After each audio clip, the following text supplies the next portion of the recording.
اگر ہم سوچیں، اپنے ہی گھر میں سوچیں، ہمیں باہر جانے کی کوئی ضرورت نہیں، اپنے ہی گھر کا اگر سوچیں، اگر 3 بھائی ہیں گھر میں، 2 پیسہ دیتے ہیں اور 1 نہیں دیتا، تو وہ پیسہ دینے والوں کی کیا قدر ہے اور پیسہ نہ دینے والوں کی کیا قدر ہے۔ یعنی آج کل کے والدین نے یہ طے کر لیا ہے کہ اگر بچہ پیسہ دے گا تو ہم اس کو بیٹا کہیں گے، اگر وہ پیسہ نہیں دے گا تو ہم اسے بیٹا ماننے کے لیے تیار نہیں، اور یہی ہماری ناکامی کا سبب ہے، یہی ہم سے ہماری اولادیں دور لے کے جا رہی ہیں۔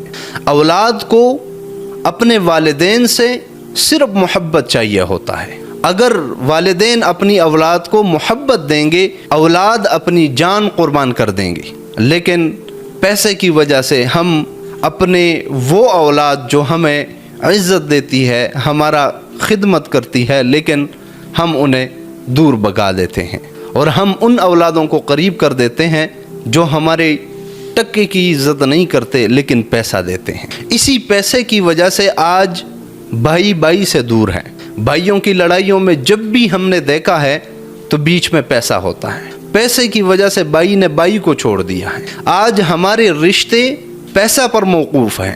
اگر ہمارے پاس پیسہ ہے تو ایک وہ آدمی جو ہمارا رشتہ دار بھی نہ ہو، وہ ہمارا رشتہ دار بننے کے لیے دلائل دے رہے ہوں گے اور دلیلیں تلاش کر رہا ہوگا کہ یہ میرا رشتہ دار ہے۔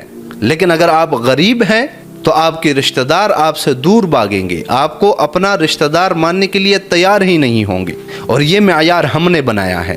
پھر ہم گلہ کرتے ہیں کہ زمانہ خراب ہے، وقت خراب ہے۔ کوئی خرابی نہیں ہے وقت میں، کوئی خرابی نہیں ہے زمانے میں۔